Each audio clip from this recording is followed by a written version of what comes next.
Le bruit. C'est la première chose qui me revient en mémoire, bien avant la douleur. Ce n'était pas un cri, ni un fracas de verre brisé. C'était un son sec, organique et séhurant. Le son d'une branche morte que l'on casse net en plein hiver. Crac. Sauf que ce n'était pas du bois. C'était mon os. C'était mon propre crâne heurtant l'arête vive en marbre de la cheminée du château.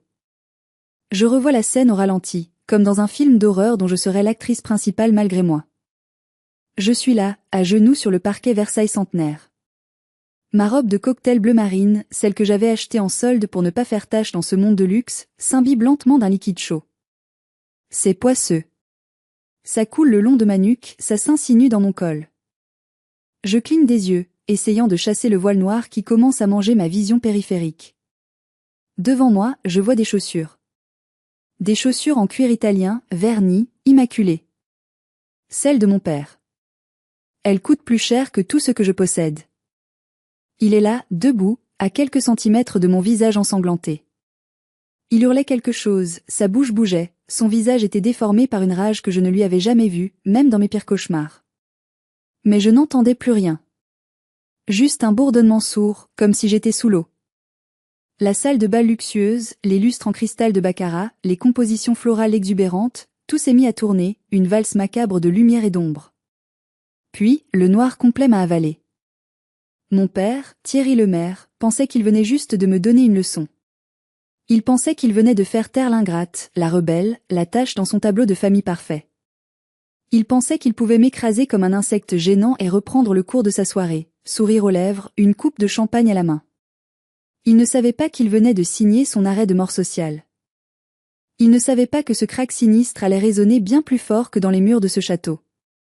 Il allait résonner sur des millions d'écrans, dans des millions de foyers, à travers le monde entier. Bonjour à tous et bienvenue. Je m'appelle Manon. Si vous êtes ici, à m'écouter aujourd'hui, c'est que vous cherchez la vérité. C'est que vous aimez les histoires où la justice finit par triompher, même si le chemin pour y parvenir est pavé de sang, de trahison et de larmes. Ce que je vais vous raconter n'est pas une fiction. C'est ma vie. C'est l'histoire de comment j'ai failli mourir pour avoir simplement voulu garder ce qui m'appartenait. Mais avant de plonger ensemble dans l'enfer que j'ai vécu, j'ai besoin de sentir votre présence. J'ai besoin de savoir que je ne suis pas seule face à mes souvenirs. Dites-moi dès maintenant dans les commentaires, depuis quelle ville ou quel pays m'écoutez-vous? Et quelle heure est-il chez vous en ce moment précis? Je lirai chacun de vos messages, car votre soutien est ma force. Je me suis réveillée dans une chambre d'hôpital au CHU de Rennes. L'odeur. C'est ce qui m'a frappé en premier au réveil. Cette odeur aseptisée, mélange d'eau de javel et de médicaments, qui vous prend à la gorge. J'avais l'impression que ma tête était prise dans un étau en acier, serré au maximum. La lumière blanche des néons au plafond me brûlait les rétines, chaque clignement de paupières était une torture. Une silhouette s'est approchée. Une infirmière, le visage doux mais grave, ajustait ma perfusion. Quand elle a vu mes yeux ouverts, elle a eu un mouvement de recul, puis un regard de pitié profonde que je ne pourrai jamais oublier. « Ne bougez pas, mademoiselle Lemaire », a-t-elle chuchoté en posant une main fraîche sur mon bras. Surtout, ne bougez pas la tête. Vous avez une fracture du crâne et une commotion cérébrale sévère. Le médecin va arriver. Une fracture. Les mots flottaient dans mon esprit embrumé. Mon propre père m'avait fracassé le crâne. Et pourquoi? Pour une maison. Pas n'importe quelle maison. Ma maison. Celle que j'avais reconstruite de mes mains, pierre par pierre, joint par joint, larme après larme.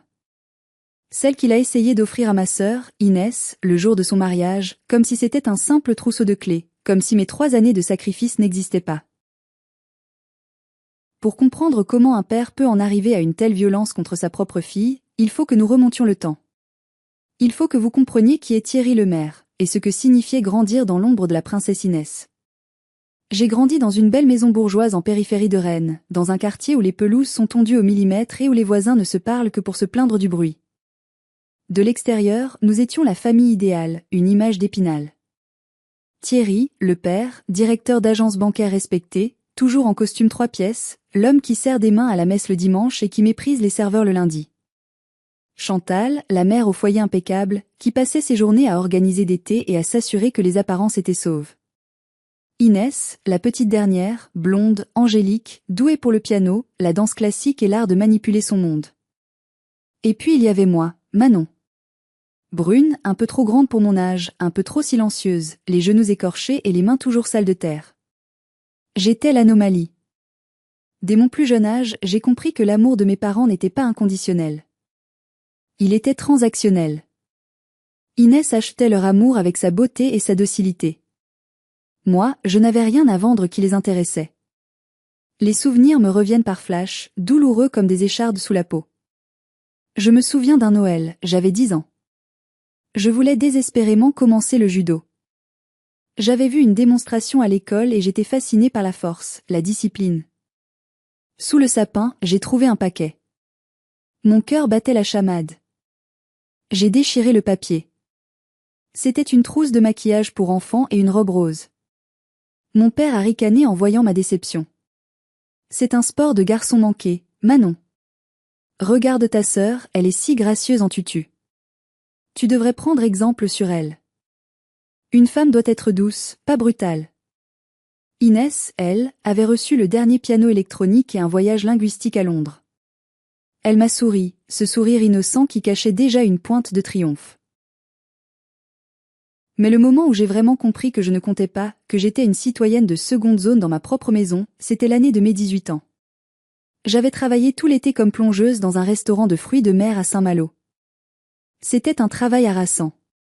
Mes mains puaient le poisson malgré les douches, mon dos me faisait souffrir à force de rester debout, mes doigts étaient fripés par l'eau chaude et le détergent. Mais j'avais un but. J'avais économisé euro après euro, pourboire après pourboire, pour m'acheter une petite moto d'occasion. C'était ma liberté. C'était mon moyen d'aller au lycée sans dépendre des horaires de mon père, sans avoir à supporter ses remarques sur mon silence dans la voiture. Un soir de septembre, je suis rentrée à la maison, épuisée mais heureuse. Je suis allée au garage pour astiquer ma moto. Elle n'était plus là. Mon cœur s'est arrêté. J'ai cru à un vol. J'ai couru voir mon père dans son bureau. Il lisait le journal Le Monde, calme, imperturbable, une musique classique jouant doucement en fond. Papa. Ma moto. Elle n'est plus dans le garage. On l'a volée. Ai-je hurlé, la gorge serrée par la panique. Il a tourné une page, lentement, sans même me regarder par-dessus ses lunettes. Je l'ai vendue, Manon. Le sol s'est dérobé sous mes pieds. Quoi? Mais, c'est la mienne. Je l'ai payée avec mon argent. J'ai travaillé tout l'été. Il a enfin levé les yeux. Un regard froid, dénué de toute empathie, comme s'il regardait un client demandant un prêt impossible. Inès a besoin d'une nouvelle robe pour le gala de fin d'année. Une robe de créateur. C'est important pour notre image, pour son réseau. Et puis, cette moto était dangereuse. Je t'ai rendu service en m'en débarrassant. Mais l'argent, tu as gardé l'argent? Ai-je balbutié, les larmes montant aux yeux. Il a haussé les épaules. L'argent sert à la famille. Et dans cette famille, on s'entraide. Inès est l'avenir, Manon. Elle a besoin de briller. Toi, tu te débrouilles toujours. J'ai pleuré pendant des jours. Pas seulement pour la moto. Mais pour ce qu'elle représentait, mes efforts, mon travail, mon indépendance piétinée. Il avait pris ma sueur, mes heures de plonge, et l'avait transformée en soi pour Inès. Ma mère, Chantal, n'a rien dit, comme d'habitude. Elle m'a tendu un mouchoir en murmurant, « C'est pour le bien de la famille, chérie. Ne sois pas égoïste. » C'est ce jour-là que quelque chose s'est brisé en moi. Et c'est ce jour-là que j'ai décidé de mon avenir. Je voulais devenir ébéniste. Pas seulement parce que j'aimais le bois, l'odeur de la sciure et le contact rugueux du chêne. Mais parce que c'était un métier manuel, un métier d'ouvrier comme disait mon père avec dégoût. C'était ma première rébellion silencieuse. Quand j'ai annoncé mon choix de carrière à table, Thierry a failli s'étouffer avec son Bordeaux Grand Cru. Menuisière? Tu veux finir avec des mains de camionneur? Tu nous fais honte, Manon. Quelle déchéance. Je n'ai pas répondu. J'ai serré les dents sous la table jusqu'à me faire mal. J'ai passé mon CAP, puis mon brevet des métiers d'art. J'étais douée. Le bois ne ment pas. Si vous le traitez mal, il casse. Si vous le respectez, il devient magnifique, solide, éternel. C'était l'opposé exact de ma famille. À 20 ans, j'ai quitté la maison. Je ne pouvais plus respirer le même air qu'eux. J'ai loué un studio minuscule sous les toits de Rennes, où je devais baisser la tête pour ne pas cogner les poutres. J'ai commencé à économiser avec une discipline monacale. Je mangeais des pâtes au beurre tous les jours. Je ne sortais jamais en boîte, je n'achetais pas de vêtements. J'avais un objectif obsessionnel, une lumière au bout du tunnel, acheter ma propre maison. Un endroit où Thierry Lemaire n'aurait aucun droit, aucune clé, aucun pouvoir. 3 ans plus tard, j'ai trouvé la perle rare. Enfin, pour n'importe qui d'autre, c'était un cauchemar absolu. C'était à Passé, une commune calme à l'ouest de Rennes. Une vieille longère, ces maisons bretonnes traditionnelles en pierre et ardoise. Mais celle-ci était en ruine. Littéralement. Le toit était percé en plusieurs endroits, laissant la pluie pourrir le plancher depuis des années. Les ronces avaient envahi le salon, passant par les fenêtres brisées. Il n'y avait ni eau courante, ni électricité, ni assainissement. Les murs de pierre étaient noirs d'humidité et de mousse. L'agent immobilier m'a regardé avec un scepticisme non dissimulé. Mademoiselle, c'est un gouffre financier. Il faut tout raser et reconstruire. La structure est compromise. J'ai avancé dans ce qui avait été le salon. J'ai posé ma main sur le mur de pierre froide et humide. J'ai fermé les yeux. J'ai senti l'âme de cette maison. Elle était comme moi, brisée, abandonnée, jugée inutile, mais ses fondations étaient solides. Elle attendait juste quelqu'un pour l'aimer. Je la prends, ai-je dit d'une voix ferme. J'ai mis toutes mes économies dans l'achat. Il ne me restait presque rien pour les travaux. Mais j'avais mes bras, mon savoir-faire d'ébéniste et une volonté de faire. Quand mes parents ont exigé de voir mon acquisition, la réaction a été brutale, comme je m'y attendais. Inès a refusé de sortir de la voiture de peur de salir ses bottines en daim beige dans la boue du chemin. Ma mère a mis un mouchoir parfumé devant son nez, horrifiée par l'odeur de moisi. Thierry a fait le tour de la propriété en secouant la tête, un sourire méprisant aux lèvres, tapant du pied sur les pierres comme pour tester leur solidité. « C'est donc ça, ton grand projet ?» a-t-il ricané en donnant un coup de pied dans un tas de gravats. « Une porcherie.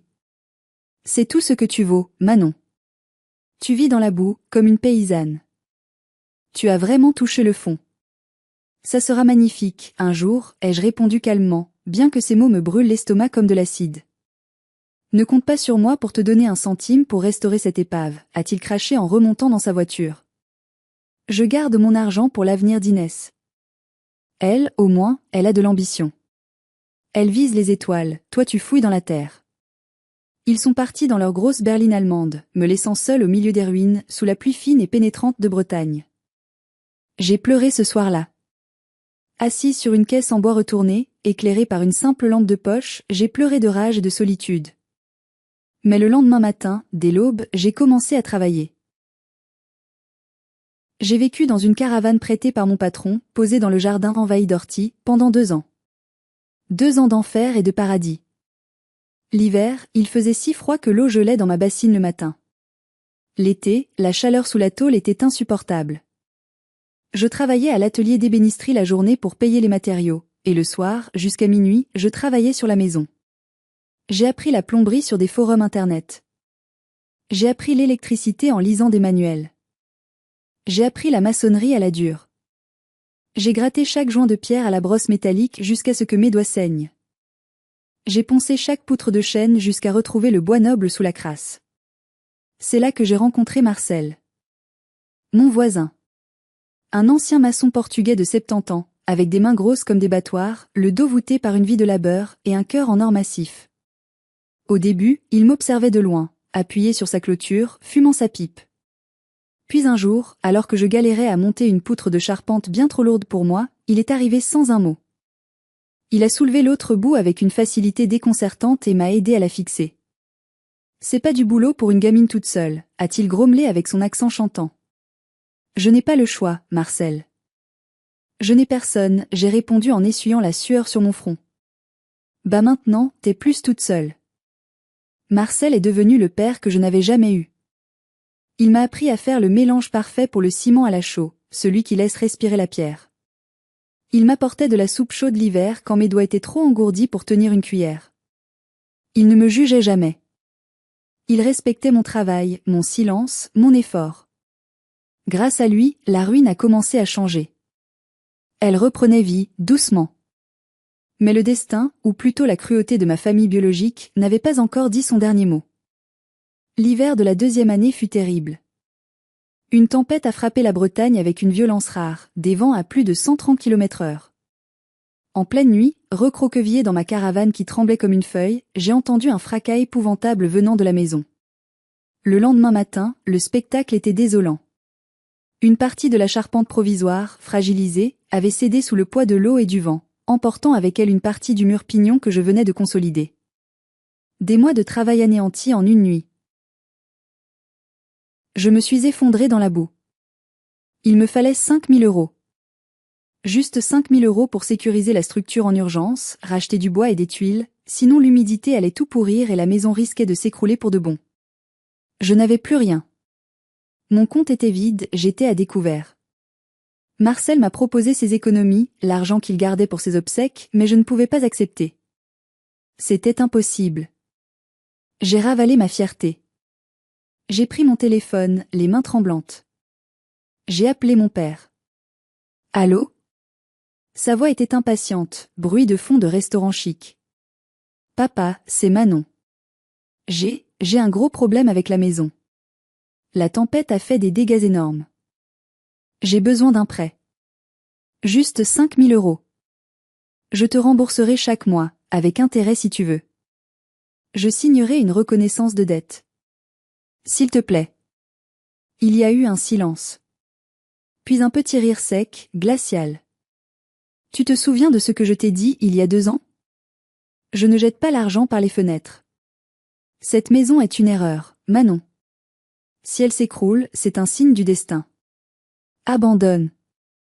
Arrête de jouer à l'architecte. Reviens à la maison, demande pardon, et on te trouvera une place de secrétaire à l'accueil de la banque. Tu seras au chaud. Je ne veux pas être secrétaire. C'est ma vie cette maison. C'est tout ce que j'ai. S'il te plaît, papa, aide-moi juste cette fois. Non. C'est non. Un banquier ne mise pas sur un cheval boiteux. D'ailleurs, je dois te laisser, je suis chez le concessionnaire avec Inès. On lui choisit sa nouvelle voiture pour ses 24 ans. Une petite décapotable, elle est ravie, elle veut la prendre en rouge. Allez, salut. Il a raccroché. Le bip-bip du téléphone résonnait dans le vide. J'ai regardé l'écran, incrédule. Il venait d'acheter une décapotable à Inès, probablement à 30 000 €, un jouet pour qu'elle puisse parader sur la côte, mais il refusait de me prêter 5 000 € pour sauver le toit au-dessus de ma tête. La rage m'a envahi. Une rage froide, puissante, volcanique. C'est ce jour-là que le dernier lien s'est rompu. J'ai compris qu'ils n'étaient plus ma famille. Ils étaient mes obstacles. Ils étaient mes ennemis. Je vous pose la question, là, maintenant. Si vous étiez à ma place, seul dans la boue, trahi par votre propre père, qu'auriez-vous fait ? Auriez-vous abandonné pour retourner au chaud ? Ou auriez-vous fait ce que j'ai fait, vendre tout ce qui vous restait, même votre âme, pour leur prouver qu'ils avaient tort ? Dites-le moi dans les commentaires. Je n'ai pas abandonné. J'ai vendu ma voiture. J'ai vendu mes quelques bijoux de baptême. J'ai fait du stop pour aller au travail tous les jours à 6 heures du matin. J'ai pris des chantiers au noir le week-end, ponçant des parquets pour des inconnus jusqu'à l'épuisement. J'ai dormi 4 heures par nuit pendant 6 mois. Avec Marcel, on a reconstruit le mur, pierre par pierre, sous la pluie, dans le froid. Mes mains saignaient, mes muscles hurlaient, je perdais du poids, mais je n'ai pas lâché. Pas une seule seconde. 1 an plus tard, la maison était finie. Ce n'était plus une ruine. C'était un chef-d'œuvre. J'avais conservé le charme brut de l'ancien, les pierres apparentes, les poutres centenaires sablées, mais j'avais tout modernisé avec mon œil d'ébéniste. Une cuisine ouverte en chêne massif et granit noir que j'avais fabriquée et posée moi-même. Une immense verrière de style industriel donnant sur le jardin paysager, inondant le salon de lumière. Un sol en béton ciré chauffant. un escalier flottant en bois et métal qui menait à la mezzanine. C'était chaleureux, lumineux, unique. C'était moi. Valeur estimée par l'agent immobilier qui était revenu et qui en avait perdu sa mâchoire, 450 000 euros. J'avais transformé une ruine achetée 80 000 euros en un trésor. J'étais fière. Si fière. Et dans ma naïveté, j'ai voulu partager cette fierté. J'ai fait l'erreur, l'immense et stupide erreur, d'inviter mes parents pour la crémaillère. Je voulais voir leur tête. Je voulais voir le regret dans les yeux de mon père. Je voulais qu'ils disent, juste une fois, « Bien joué, ma fille ». Ils sont arrivés un dimanche après-midi. Inès était là aussi, avec son nouveau fiancé, Hugo. Un fils de bonne famille, agent immobilier, aussi arrogant qu'elle, avec un pull rose posé sur les épaules. Quand ils sont entrés, le silence fut total. Inès a ouvert la bouche, jalouse, scannant la décoration. Ma mère touchait les meubles avec envie, passant sa main sur le velours du canapé. Thierry, lui, ne disait rien. Il restait sur le pas de la porte, les yeux plissés. Il ne regardait pas la beauté du travail. Il ne voyait pas les heures de ponçage. Il voyait l'argent. Il voyait la plus-value. Il calculait. Pas mal, a-t-il fini par dire, sans un sourire, en tapotant le plan de travail de la cuisine. Vraiment pas mal. Finalement, tu as peut-être un peu de talent. C'est surprenant. C'était la première fois qu'il me complimentait en 29 ans. J'aurais dû me méfier. J'aurais dû voir le loup derrière le sourire du banquier. Quelques jours plus tard, il est revenu me voir, seul. Il avait une mallette en cuir. Il s'est assis à ma table, a sorti des papiers. « Manon, je suis fier de toi », a-t-il commencé avec une voix douce que je ne lui connaissais pas. J'ai beaucoup réfléchi. Cette maison a pris beaucoup de valeur. C'est un patrimoine important. Pour te protéger, toi qui es jeune et inexpérimenté, et pour des raisons fiscales évidentes, il serait plus intelligent de la mettre dans une SCI, Société Civile Immobilière, familiale. Je m'occupe de tout, je gère les taxes, les assurances. Tu as juste à signer là. C'est une formalité d'assurance contre les incendies, c'est obligatoire pour ce type de bâtisse. Il m'a tendu un stylo Man Blank. J'ai pris le papier. J'ai lu.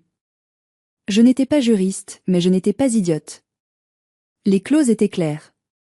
Ce n'était pas une assurance. C'était une donation déguisée qui transférait la gestion majoritaire de la propriété à mon père, avec un usufruit pour moi révocable. En gros, je lui donnais ma maison, et il me laissait gentiment habiter dedans tant qu'il le voulait bien. J'ai senti mon sang bouillir. J'ai levé les yeux vers lui. « Tu me prends pour une imbécile ?» ai-je demandé doucement. Il a changé de visage instantanément. Le masque est tombé. « C'est pour ton bien. Tu ne sais pas gérer un patrimoine pareil. Tu vas te faire avoir par le fisc ou par un petit copain profiteur. Laisse les hommes d'affaires gérer ça. Signe. » J'ai pris le papier à deux mains et je l'ai déchiré lentement, en le regardant droit dans les yeux. « Sors de chez moi. Maintenant. Et ne reviens jamais avec tes papiers. » Il s'est levé, rouge de colère, tremblant de rage contenue. Il a ramassé sa mallette. « Tu le regretteras, Manon. On ne dit pas non à sa famille. On ne dit pas non à Thierry Lemaire. Tu as gagné une bataille, mais tu n'as pas gagné la guerre. » Je pensais que c'était des paroles en l'air. Je ne savais pas qu'il préparait déjà sa vengeance, une vengeance publique et humiliante pour le mariage d'Inès. Le mariage d'Inès et Hugo devait être l'événement de l'année à Rennes. Thierry n'avait reculé devant aucune dépense. Il avait loué un château du XVIIIe siècle, un lieu historique avec des jardins à la française. Traiteur étoilé, orchestre symphonique venu de Paris, feu d'artifice prévu à minuit. Le budget dépassait les 100 000 euros. Tout ça pour célébrer l'union de deux enfants gâtés qui ne savaient même pas faire cuire des pâtes sans appeler leur mère. J'hésitais à y aller. Mon estomac se nouait rien que d'y penser. Mais ma mère m'avait harcelé au téléphone pendant des semaines, pleurant, suppliant. « S'il te plaît Manon, fais un effort. C'est ta sœur unique. » Papa s'est calmé, il veut juste que la famille soit réunie sur les photos officielles. Ne gâche pas ce jour pour Inès. J'ai cédé. Par culpabilité, par habitude, par faiblesse peut-être. J'ai mis une robe bleu marine simple, j'ai pris ma voiture, une petite occasion que j'avais rachetée, et je suis allée au château. L'ambiance était irréelle. Tout brillait, mais tout sonnait faux. Les invités étaient triés sur le volet, notables de la région, partenaires d'affaires de mon père, amis influenceurs d'Inès qui passaient leur temps à se filmer avec leur téléphone. Je me sentais comme une étrangère, une intruse. Les tantes et les oncles, ce que j'appelle les singes volants de mon père, toujours prêts à exécuter ses ordres et à répandre ses ragots, me regardaient de haut en bas. Alors Manon, toujours à bricoler dans ta cabane ? M'a lancé ma tante Valérie avec un sourire mielleux, une coupe de champagne à la main. Oui, tante Valérie. Ma cabane vaut maintenant un demi-million d'euros, et la tienne ? Ai-je répondu sèchement. Elle s'est étranglée avec son champagne et a tourné les talons. J'ai passé la cérémonie au fond de la salle, essayant de me faire invisible, comptant les minutes avant de pouvoir partir poliment. Inès était magnifique, je dois l'admettre, dans sa robe de créateur à 10 000 euros. Mais son sourire était celui d'une reine qui contemple ses sujets, pas d'une femme amoureuse. Elle vérifiait son maquillage toutes les 5 minutes. Mon père paradait, gonflant le torse, recevant les félicitations comme si c'était lui qui se mariait. Il jouait le rôle du patriarche bienveillant et généreux à la perfection. Il riait fort, tapait dans le dos des hommes, embrassait les mains des femmes. Au moment du dîner, dans la grande salle de bal, l'atmosphère est devenue plus lourde. Le champagne coulait à flots. Les discours s'enchaînaient, tous plus hypocrites les uns que les autres, louant la bonté et la simplicité d'Inès. Puis, Thierry s'est levé. Il a tapoté son verre en cristal avec une cuillère en argent. Le tintement a traversé la salle. Le silence s'est fait immédiatement. Tous les regards se sont tournés vers lui. Mes chers amis, ma famille, a-t-il commencé, la voix tremblante d'une émotion feinte, parfaitement jouée. Aujourd'hui est le plus beau jour de ma vie. Voir ma petite Inès si heureuse, si accomplie, c'est le rêve de tout père. Il a parlé pendant 10 minutes de la beauté d'Inès, de la réussite d'Hugo. Il n'a pas mentionné mon nom une seule fois. J'étais habituée. Je regardais mon assiette, attendant la fin. Mais soudain, son ton a changé. Il est devenu plus théâtral. Mais un père veut toujours donner le meilleur à ses enfants. Les racines et les ailes. Et pour commencer leur vie, Inès et Hugo ont besoin d'un nid. Un endroit spécial, unique, à la hauteur de leur amour. Il a fait un signe impérieux au technicien régisseur. Un écran géant est descendu doucement derrière lui. Une photo est apparue en haute définition. Mon cœur a cessé de battre. Le sang a quitté mon visage. C'était une photo de ma maison. Ma maison a passé. Ma longère. La salle a poussé un oh d'admiration collective. La photo était superbe, prise sûrement par un drone professionnel sans que je le sache. On voyait le jardin paysager, la verrière scintillant au soleil, la pierre dorée, le charme absolu de l'endroit. Je me suis levée, les jambes tremblantes, m'agrippant à la nappe. Qu'est-ce qu'il faisait ? C'était un cauchemar ? Cette magnifique demeure, a continué mon père, rayonnant, écartant les bras comme un prophète, est le fruit d'une restauration méticuleuse. C'est un bijou de notre patrimoine breton. Et j'ai l'immense plaisir, la joie indescriptible, d'annoncer que cette maison est notre cadeau de mariage pour Inès et Hugo. Elle est à vous, mes enfants. Le temps s'est arrêté. Inès a poussé un cri de joie strident, surjoué. Oh mon Dieu! Papa! C'est pas vrai! Merci! Elle a sauté au cou d'Hugo, puis a couru vers mon père pour l'embrasser. Les 200 invités se sont levés pour une standing ovation. Les applaudissements étaient assourdissants. Quel père généreux! Quelle famille incroyable! C'est le plus beau cadeau que j'ai jamais vu. J'étais pétrifiée. Glacée. Il venait littéralement de donner ma maison, mon titre de propriété, ma vie, à ma sœur devant 200 témoins. Il pensait que la pression sociale m'obligerait à me taire. Il pensait que je n'oserais pas faire un scandale devant le gratin de la ville. Il pensait m'avoir piégée. Mais il avait oublié une chose, je n'avais plus rien à perdre. La colère est une chose étrange. Parfois, elle est chaude comme le feu, elle vous fait crier et pleurer. Mais là, elle était froide. Glaciale. Chirurgicale. J'ai senti une détermination d'acier envahir mes veines, remplaçant la peur. J'ai vu rouge, mais d'un rouge lucide. J'ai commencé à marcher vers l'estrade. Mes talons claquaient sur le parquet. Les applaudissements continuaient. Les gens me souriaient, me tapaient sur l'épaule, pensant que je montais pour rejoindre le câlin familial, pour féliciter ma sœur. Ils ne voyaient pas mes poings serrés, mes mâchoires contractées. Thierry m'a vu arriver.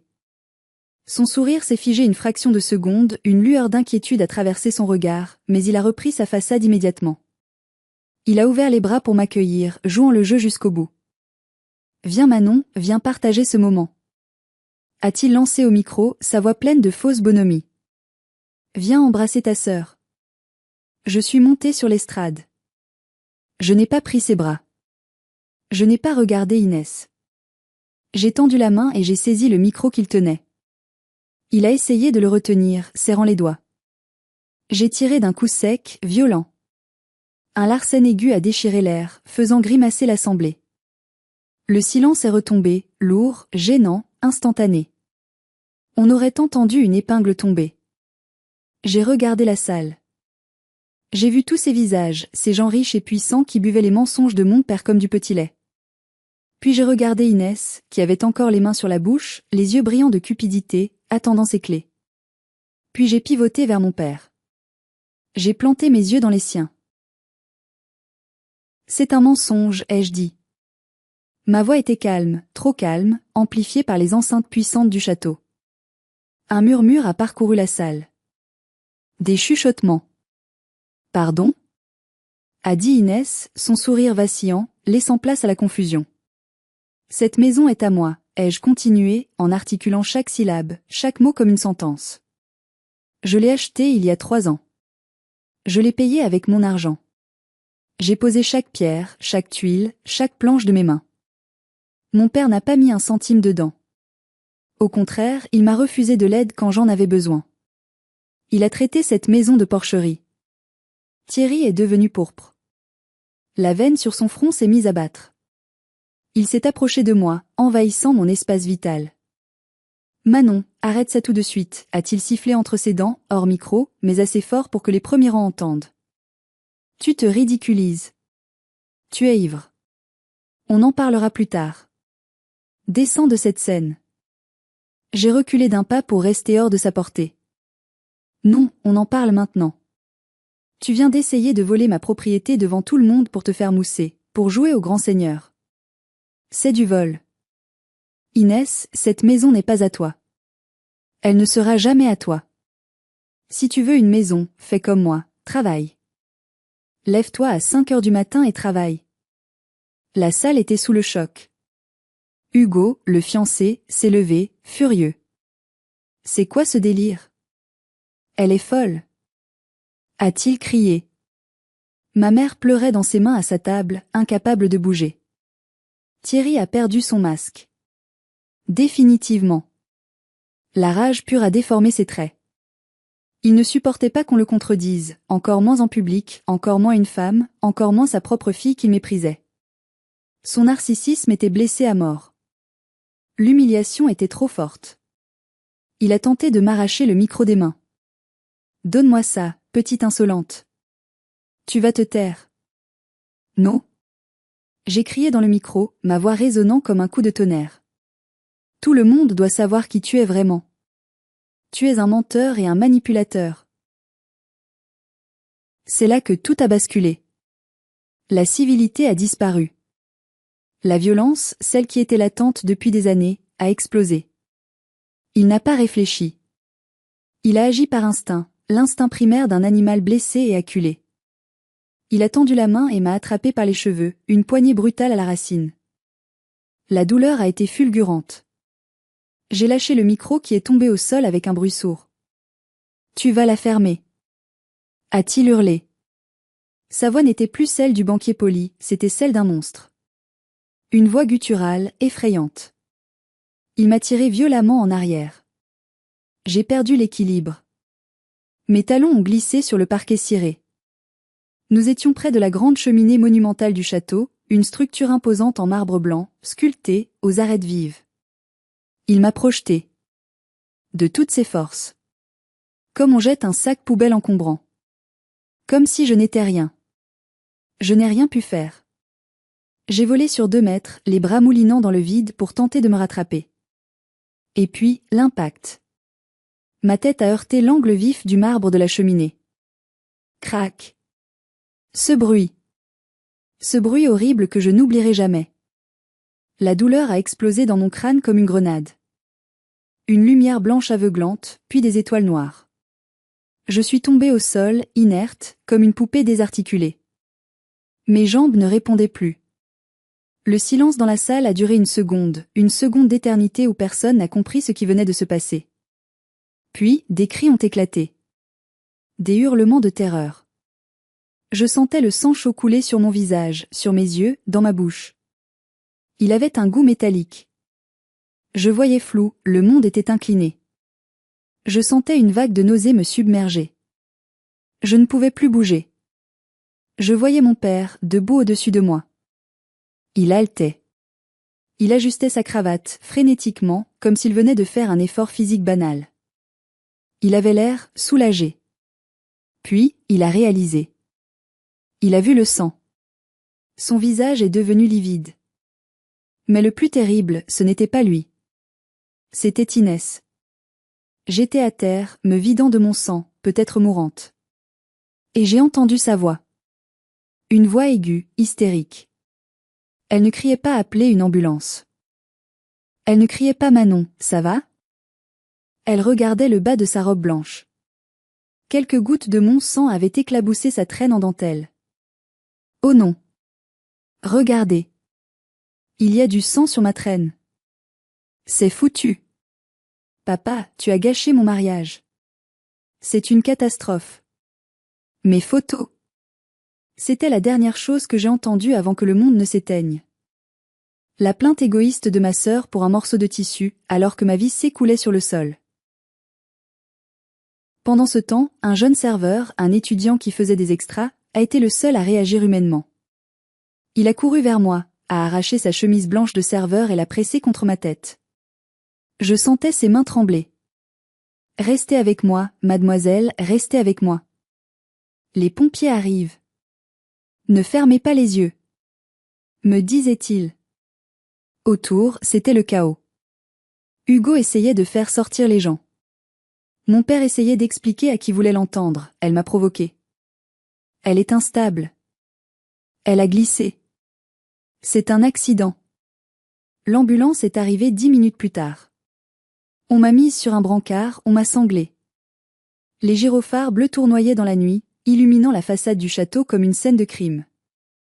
La fête était finie. Le champagne était chaud. Mais pour Thierry Lemaire, le vrai cauchemar ne faisait que commencer. Retour à la case départ. L'hôpital. Le lendemain matin. La douleur était revenue, plus forte que jamais, malgré la morphine. J'avais 12 points de suture sur le côté du crâne, une fracture de l'os pariétal et un traumatisme crânien qui me donnait des vertiges dès que je bougeais les yeux. La porte de ma chambre s'est ouverte doucement. Mon cœur a bondi. J'espérais la police. J'espérais un visage ami. Mais c'est Thierry et ma mère qui sont entrés. Thierry avait l'air fatigué, cerné, mais pas coupable. Il avait l'air contrarié. Comme un homme qui doit gérer un dossier difficile au bureau. Il portait un costume propre, rasé de près. « Tu es réveillé », a-t-il dit froidement, sans s'approcher du lit. « Tu nous as fait une belle peur. Et un beau scandale. J'espère que tu es fier de toi. » Je l'ai regardé, incrédule. La nausée est remontée. « Tu m'as jeté contre un mur, papa. Tu as failli me tuer. Ne dis pas de bêtises. Tu as glissé. Tu étais hystérique, tu gesticulais, j'ai essayé de te retenir pour que tu ne tombes pas de l'estrade, et tu as glissé avec tes talons ridicules. C'est un accident malheureux. C'est ta faute. » Ma mère s'est approchée, a pris ma main moite. Ses yeux étaient rouges. « Manon, chérie, écoute ton père. Le mariage est gâché, Inès est dévastée, elle ne sort plus de sa chambre. Ne rajoutons pas de l'huile sur le feu. La réputation de la famille est en jeu. La police va venir te poser des questions tout à l'heure. Tu dois dire que c'était un accident. Que tu as trébuché. C'est la vérité, n'est-ce pas? Vous voulez que je mente? Ai-je murmuré, ma voix cassée. Vous voulez que je protège l'homme qui m'a ouvert le crâne? Thierry s'est approché, menaçant à nouveau. Son visage s'est durci. Je ne te demande pas, je t'ordonne. Écoute-moi bien, Manon. Si tu portes plainte, je te détruis. Je dirai que tu es instable psychologiquement depuis des années. J'ai des amis psychiatres, je peux te faire passer pour folle.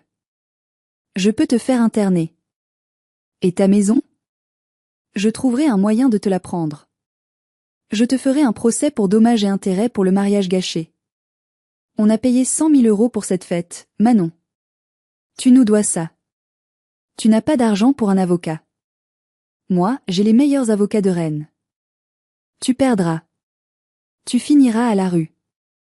Alors sois raisonnable. Pour une fois dans ta vie.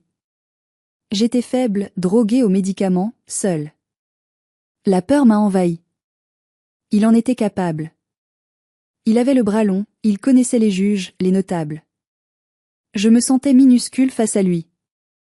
D'accord, ai-je chuchoté, les larmes roulant sur mes joues. D'accord, je dirai que j'ai glissé. Partez. Laissez-moi. Ils ont souri. Le sourire des vainqueurs.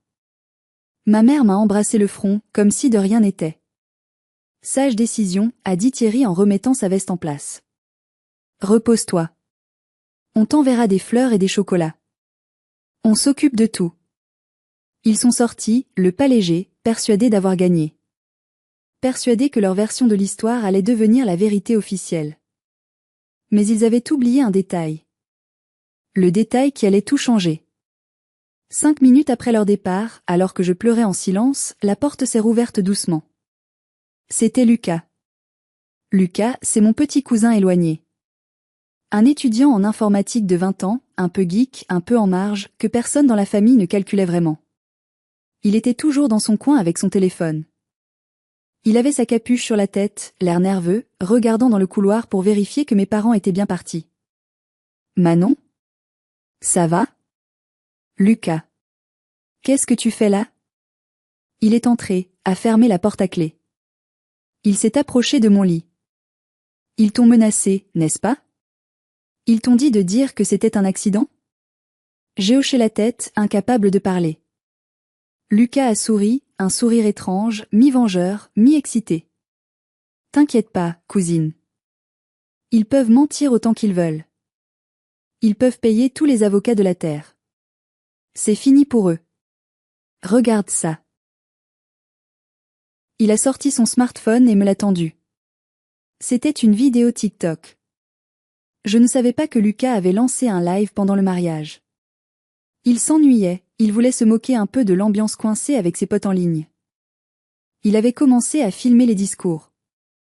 Mais quand je suis montée sur scène, le nombre de spectateurs avait grimpé. Les algorithmes avaient détecté l'attention. Quand mon père m'a attrapé les cheveux, il y avait déjà 2000 personnes en direct. Et quand il m'a fracassé le crâne contre la cheminée, la vidéo est devenue virale instantanément. Lucas n'avait pas coupé. Il était tétanisé, mais il avait continué à filmer par réflexe. Il avait tout capté. L'image était stable, le son était clair. J'ai regardé la vidéo, horrifié et fasciné. On voyait clairement Thierry m'attraper. On entendait ses insultes, tu vas la fermer. On voyait le geste violent, le jeter. Le bruit du crack. On voyait mon corps au sol. On voyait le sang s'élargir en une flaque sombre. On entendait Inès hurler pour sa robe. On voyait Thierry, debout, arrogant, avant de réaliser. Regarde le compteur, a dit Lucas. J'ai regardé en bas de l'écran. 5,2 M de vues. 5 millions de vues. En moins de 12 heures. En dessous, il y avait des milliers de commentaires qui défilaient à une vitesse folle. C'est une tentative de meurtre. Il faut appeler la police. J'ai signalé la vidéo à Faro. C'est qui ce malade? On a son nom? La sœur qui s'inquiète pour sa robe, c'est une blague? Quelle famille de sociopathes! Courage à la fille. On est avec toi. Lucas a fait défiler les autres applications. Twitter. Facebook. YouTube. Partout, c'était la même chose. Des articles de presse commençaient à sortir, Le Parisien, Ouest France, BuzzFeed. Les titres étaient cinglants, horreur au château, un père défigure et sa fille pour une maison, la mariée s'inquiète pour sa robe pendant que sa sœur se vide DE son sang, le directeur DE Banque Thierry Lemaire accusé DE violence aggravée en direct. Tu n'as rien à dire à la police, Manon, a dit Lucas en reprenant son téléphone. Ils ont déjà vu la vidéo. Le procureur de la République s'est saisi de l'affaire ce matin même, vu l'ampleur médiatique. Ton père est fini. Internet a déjà rendu son verdict. J'ai éclaté en sanglots. Pas de douleur cette fois, mais de soulagement. Un soulagement immense, océanique. Je n'étais plus seule. Je n'étais plus la petite fille qu'on pouvait faire taire dans un bureau fermé. J'avais 5 millions de témoins. J'avais une armée derrière moi. La chute de Thierry Lemaire fut aussi rapide que brutale. Une dégringolade vertigineuse. Quand la police est arrivée à l'hôpital 1 heure après Lucas, ils ne sont pas venus pour prendre ma plainte timidement. Ils sont venus pour prendre ma déposition de victime avec le plus grand respect. Ils avaient déjà arrêté Thierry chez lui, au petit matin, alors qu'il essayait de tondre sa pelouse comme si de rien n'était. La vidéo était une preuve irréfutable. On y voyait clairement la violence du geste, l'intentionnalité. Il n'y avait aucun accident. Aucun avocat, même le plus cher, ne pouvait contester ces images. Les jours suivants ont été un tourbillon. L'histoire a fait le tour de France. Les réseaux sociaux se sont déchaînés contre ma famille. Le hashtag Justice pour Manon était numéro 1 sur Twitter pendant 3 jours. Les internautes, ces détectives amateurs redoutables, ont retrouvé les profils d'Inès et de mon père. Inès a dû fermer son compte Instagram en urgence. Elle recevait des milliers de messages la traitant de monstre égoïste, de narcissique. Les marques de cosmétiques avec qui elle avait des petits contrats l'ont lâchée publiquement les unes après les autres, publiant des communiqués pour se distancier d'elle. Sa carrière d'influenceuse s'est évaporée en une nuit. Mais le pire, ou le meilleur, selon le point de vue, fut pour Thierry. La Banque nationale où il travaillait comme directeur régional n'a pas attendu le procès. L'image est tout pour une banque. Ils ont publié un communiqué cinglant le lundi matin, suite aux agissements inacceptables de Monsieur le maire, incompatibles avec nos valeurs de respect et d'intégrité, nous avons procédé à son licenciement immédiat pour faute lourde et atteinte à l'image de l'entreprise. Ses amis notables ? Envolés. Plus personne ne voulait être vu avec l'homme qui fracasse le crâne de sa fille. Il est devenu un paria dans son propre club de golf. La famille d'Hugo, le marié, a annulé le mariage. Hugo a quitté Inès par un simple SMS, déclarant qu'il ne pouvait pas lier son nom à une famille de criminels. J'ai passé 2 semaines à l'hôpital. Quand je suis sortie, j'avais encore des vertiges, mais je me sentais plus légère que jamais. Le procès a eu lieu 6 mois plus tard. La salle était comble. Thierry est arrivé au tribunal, amaigri, voûté, les cheveux gris. Il n'avait plus son arrogance, plus son costume de luxe. Il portait un vieux veston. Il a essayé de jouer la carte du père aimant dépassé, de la victime des réseaux sociaux. Mais le juge a passé la vidéo sur l'écran du tribunal. Au ralenti. Le bruit du crack a résonné dans le silence solennel de la justice. Tout le monde a frissonné. Le juge a grimacé. Le verdict est tombé, sévère pour une première condamnation, mais juste, 2 ans de prison dont 1 an ferme, qu'il a effectué avec un bracelet électronique, confiné chez lui, la honte suprême pour lui, et 50 000 € de dommages et intérêts pour moi. Plus une interdiction stricte d'approcher de mon domicile ou de me contacter pendant 5 ans. Ma mère a demandé le divorce 1 mois après le procès. Pas par courage, mais parce que Thierry n'avait plus d'argent, plus de statut, et qu'il devenait invivable. Elle a essayé de me rappeler, de jouer la mère éplorée victime de son mari. Je n'ai jamais répondu. Inès a quitté la région. La rumeur dit qu'elle travaille comme vendeuse dans une boutique de vêtements à Lyon, sous un autre nom. Elle a perdu sa vie de princesse. Elle a découvert la vraie vie, celle où l'on travaille pour payer son loyer. Nous sommes aujourd'hui 1 an après le mariage rouge, comme l'appelle Lucas. Je suis assise sur la terrasse de ma maison à Passé. Le soleil se couche sur les pierres dorées, réchauffant le bois que j'ai poncé. J'ai encore parfois des maux de tête quand le temps change, une cicatrice blanche sous mes cheveux me rappelle ce jour-là, mais je vais bien. Je vais même très bien.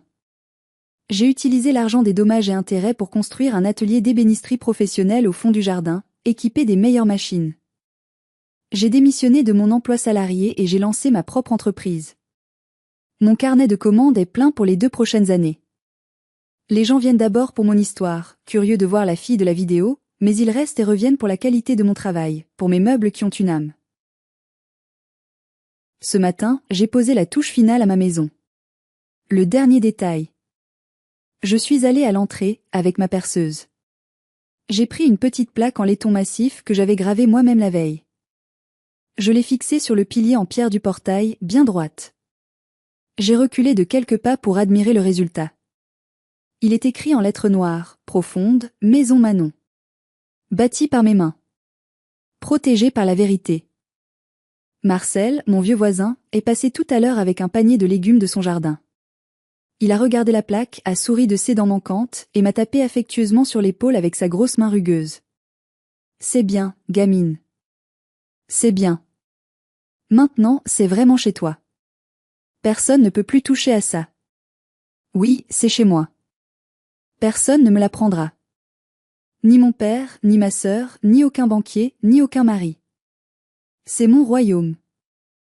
J'ai appris une leçon douloureuse mais essentielle, que je veux partager avec vous. Le sang ne fait pas la famille.